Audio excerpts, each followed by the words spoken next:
Hey guys, it's Ben the Coin Geek at Old Pueblo Coin. Thanks for joining me today. Stop on by sometime if you're ever in Tucson. We have a brick and mortar shop. You can find us online at oldpueblocoin.com. And of course, as always, you can go to tucsoncoinshow.com to take a look around and see what's coming up for our next show in January. So this video, today we have a grading, unboxing, revealing video for coins that are not mine, that were all complete crossover coins. One ICG coin and the rest are going to be ANACS graded coins that were crossed over. So for those of you who are newer to coin collecting, you may be wondering, well, why would someone want their coins taken out of the holders and put into different holders? Some people collect only one grading service. That's just how it is. Like you always have your Toyota or you always buy your Honda. Don't ask questions why. You only buy Reebok, you only buy Nike. That's just the way humans are. So this coin here was ICG graded fine 15. Now, what he did with this group was he went ahead and crossed over any grade, which means they're just going to take them out of these holders and put them into the new holders and grade them how they want. So fine 15, fine 15. So what you'll see is, though, that you can have coins get downgraded or upgraded in this series. So once again, these were for a customer of mine. None of these coins belong to me. The rest of these coins were in ANACS modern yellow holders. 23S Monroe, MS63. Monroe amongst, I think, the less attractive of US CMMs. I say that only because of the flat element of the design, and yet on the reverse of the coin it has one of my favorite design elements. So I know that sounds contradictory, but actually you have North America and South America reaching out to each other. And it's really a cool design to turn the continents into humans. I've always been fascinated by that. Also, I wish it had a little bit more relief to it. So this coin goes from a 63 to a 63. So we can look at grading. We can talk about getting things crossed over. Usually it's pretty much the same price as your grading fees would be. There might be, depending on the service, you might have some type of crossover fee, a guaranteed fee if you're doing a guaranteed price. Anyways, that got all confusing. But what I'm saying is they might charge you extra if you're trying to cross a coin over and you want it guaranteed to come back the same grade or higher. But we'll make a separate video on that because that was as clear as mud. So in the meantime here, this Bugs Bunny variety, MS64 full bell lines. The Bugs Bunny variety is the variety that has those sharp marks right there at the face. I always thought it looked more like a horror movie than Bugs Bunny. MS64, not full bell lines.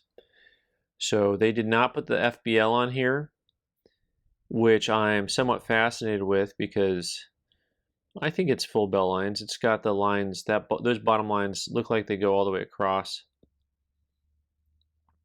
on that particular coin. Okay, so 1941 10-cent proof 65. For those of you who are new to collecting, this is not the type of thing I necessarily recommend to do all the time. It is the type of thing that buy the coins and the holders you want. I mean, this collector obviously had stuff he wanted to hold on to. He liked his coins and he just wanted to get them in new holders, which is fine. Also, just kind of a tip, just if you are looking for certain holders, just buy them in certain holders. Same comments I make to people all the time about not buying raw coins. If you want graded coins, buy graded coins. Proof 65, we have fun here opening boxes and cracking stuff out, but also not generally very practical, especially if you are newer to the hobby. And I know a lot of videos make people think that that's how the world works and you got to play with it and you're going to do awesome. Save your money, let me lose money. 1920 Pilgrim MS62. By the way, that came back the same grade, just in case I didn't say that out loud. 62 to 62, 62. So Pilgrim, one of my favorite designs as far as ships go. Lots of commemoratives with ships on them. I think there's about 8 with the ship as kind of a main design. Interesting, that's actually a strike through up here at the top. It looks to me like that where the TE is. when you're trying to see what that word is. Now you really don't know how to say it. At least I can slur it and be okay because the letters are missing. Tricentenary. Yeah, I pretended I knew how to say that word. 1620 to 1920. MS62. MS62. Interesting grade on this coin. There's not a whole lot going on there that's problematic. You know, if they had called this a 63, I wouldn't have batted an eyelash. It's just kind of a nice, common, uncirculated coin. Little scuffiness in the field, but overall a nice looking piece. Arkansas. Nice designed $50. You know, not one of my favorite reverses overall, but there's a lot. That doesn't mean a whole lot because there's a lot of different commemorative $50 to choose from.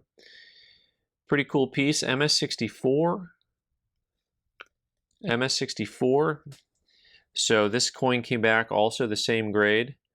And one of the things that you will notice is that a lot of the ANACS yellow holders are, I think, generally nicely graded coins. I don't recommend buying super expensive coins in the yellow holders, just in general because of the marketplace forces. Also, another video for another day.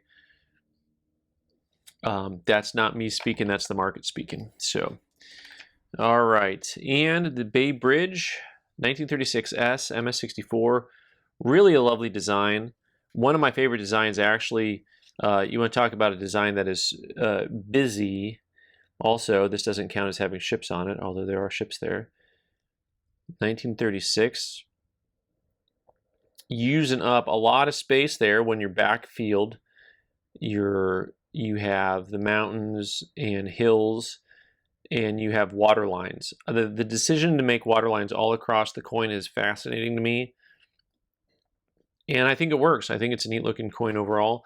And the bear design is one of my favorite designs. MS64, MS65. So we actually got an upgrade on the Bay Bridge. So pretty cool. Last but not least, we have a 1902 Philly, MS61.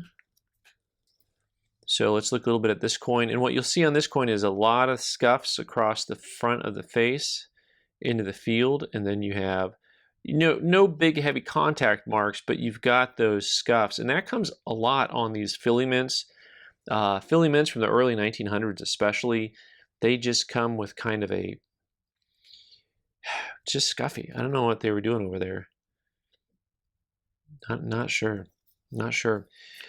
MS61. MS61. So overall, he crossed all grades, went fine. You know, he had a downgrade by losing the FBL, but he had an upgrade on that 65 from a 64 on the Bay Bridge. And pretty good results for our customer on this batch. So anyways, guys, leave your comments down below. Thanks so much for watching. I'm Ben the Coin Geek. You can subscribe by clicking on the owl button in the corner and watch more videos on the right side of the screen. Thanks.